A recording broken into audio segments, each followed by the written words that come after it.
So after nearly a 10-year break, Michael Scofield is of course alive, and Prison Break is finally back. And I gotta say, I didn't have that high of hopes for the new season, but after watching all the episodes that have come out so far, it's been a pleasant surprise. Although it hasn't come close to touching the first season of Prison Break, but that's alright. It would be ludicrous to hold them to that standard. This video contains spoilers for the first 4 seasons of Prison Break, but not the latest season, so if you're currently watching the earlier episodes, I advise you to click away right now. Alright, here are 30 facts you didn't know about Prison Break. Even after Prison Break ended, Wentworth Miller and Dominic Purcell would still be seeing a lot more of each other.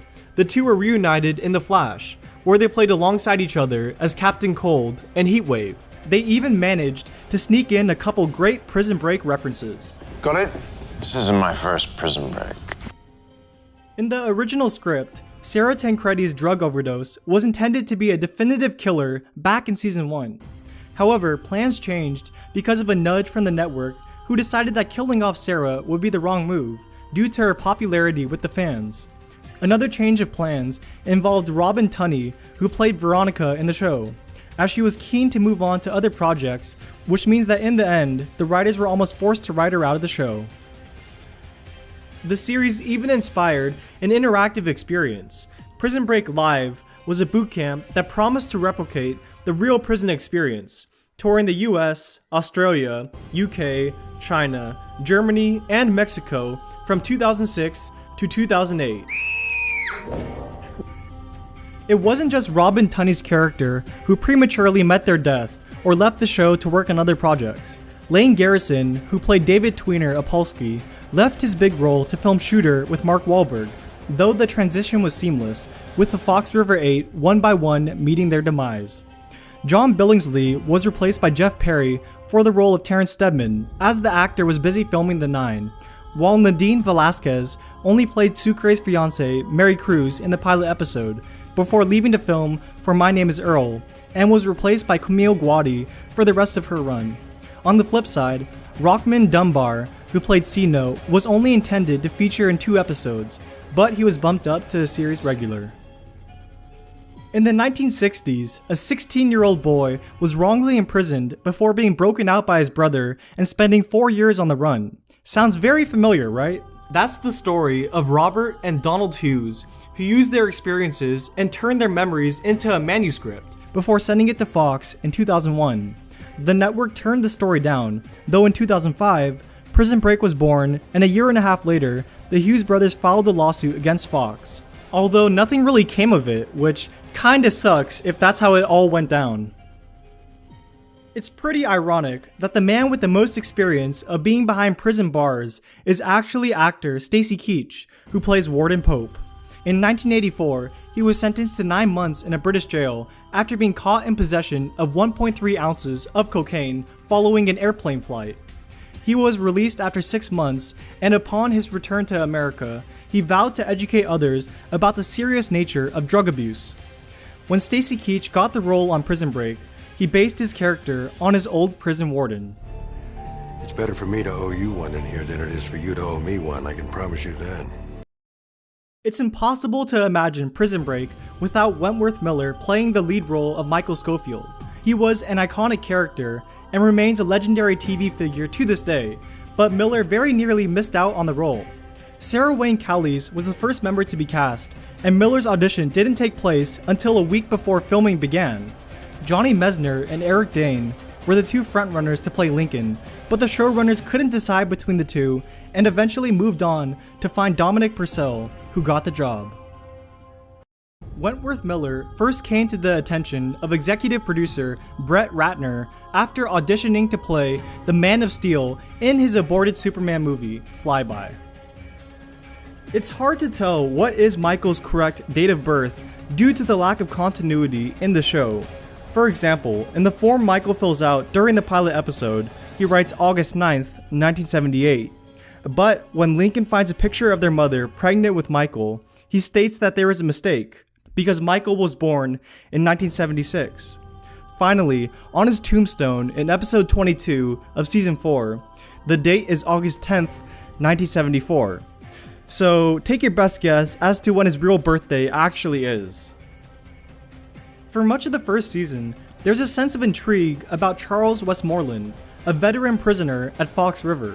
There were strong indications that he was indeed the infamous D.B. Cooper, but it wasn't confirmed until right before he died during the season 1 escape, showing Michael a $100 note with the serial code matching that of the Cooper money and claiming that he had $5 million instead of $1 million.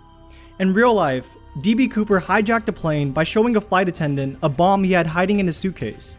The plane landed in Seattle, where Cooper demanded $200,000, 4 parachutes, and food for the crew. After taking off again, D.B. Cooper jumped out of the airplane somewhere north of Portland and was never heard from again. So it turns out prisons really don't want any of their inmates using Prison Break as inspiration for a breakout. The show is officially banned in 13 prisons across America, while the sale of Prison Break DVDs is informally halted by many others around the country. There was one cell in particular that spooked the crew so bad they wouldn't even enter it. It was the former cell of serial killer John Wayne Gacy, and Dominic Purcell actually occupied it throughout the first season, as he claimed it was the best place for his scenes to be shot. Gacy was convicted of 33 murders along with a string of other violent felonies, and was known as the Killer Clown because of his charitable services at fundraising events, parades, and children's parties where he would dress as Pogo the Clown. All of the Fox River prison scenes in Season 1 were shot at Joliet Correctional Center. The prison closed down in 2002, but the cell blocks, yard, and the infirmary were all real. Fox originally turned down Prison Break in 2003, concerned about the long-term prospects of the premise. However, with the popularity of 24 and Lost, Fox changed its mind and started production of the show in 2004. After Fox turned down Prison Break in 2003, it was then proposed as a 10-part miniseries, akin to some of the classic HBO series like Band of Brothers. Even more amazingly, Steven Spielberg was reportedly interested in the project, as well as Bruce Willis, who would have starred in the show, though the idea was yet again shelved before finally being brought to TV as the Prison Break we all know and love. Prison Break was remade in Russia as Pobeg. Many scenes and pieces of dialogue were copied verbatim, and as with all Russian remakes of American shows, the result was not so good. Prison Break Cherry Hill was in the works in 2007 and would have followed Housewife Molly as she was jailed in a woman's prison, but the 07-08 writer's strike in Hollywood canceled the project. The premise to me sounds exactly like Orange is the New Black, which has been a pretty successful show, and it makes you wonder if Prison Break Cherry Hill was released back in 2007, then most likely Orange is the New Black doesn't get turned into a TV show. Prison Break did eventually get a spin-off of sorts. The low-budget Proof of Innocence was released exclusively to mobile phones in 2006. Since the episodes were only available on phones, they were called Mobisodes.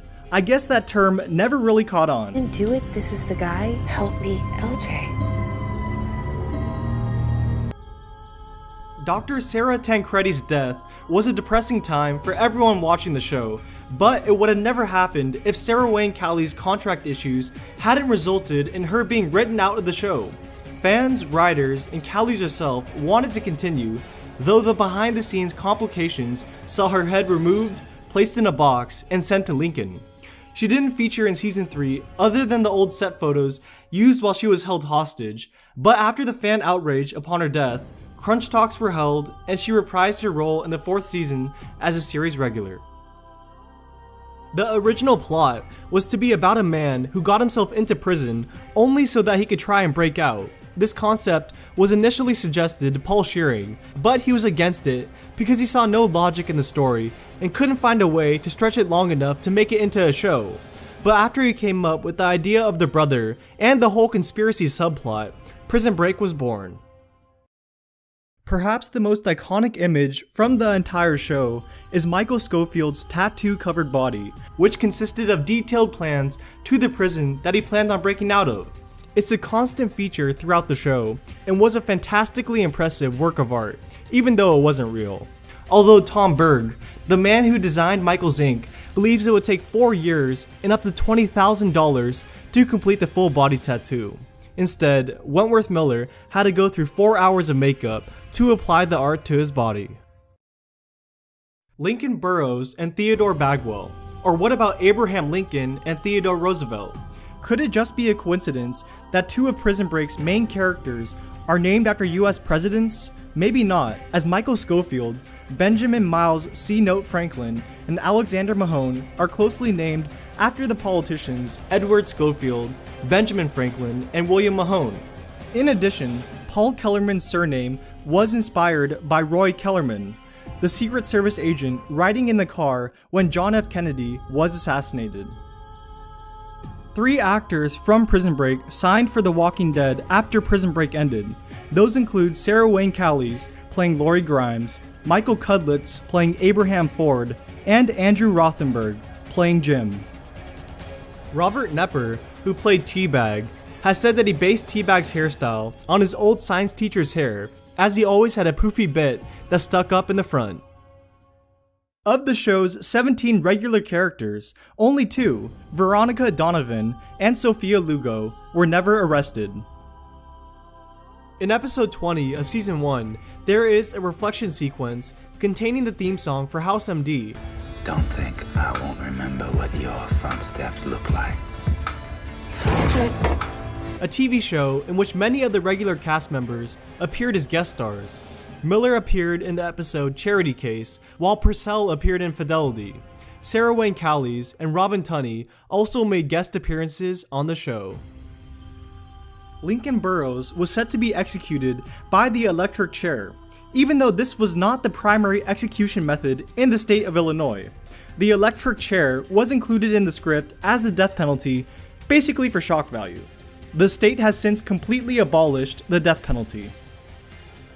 Fox River is in fact a real river. It runs through western Chicagoland, near Joliet. Prison Break was actually the first TV show to release a series on Blu-ray. Remember EuropeanGoldfinch.net? It's the online forum Michael mentioned to Sucre as a way to safely communicate with each other. Well, the forum actually existed back in the day. There was a thread called Attention Michael where C-Note attempted to set Michael up, and a thread entitled The Bag Still Got the Bag, which had Mahone pretending to be Sucre and again attempting to set Michael up. Thank you guys so much for watching. Please leave a like and subscribe.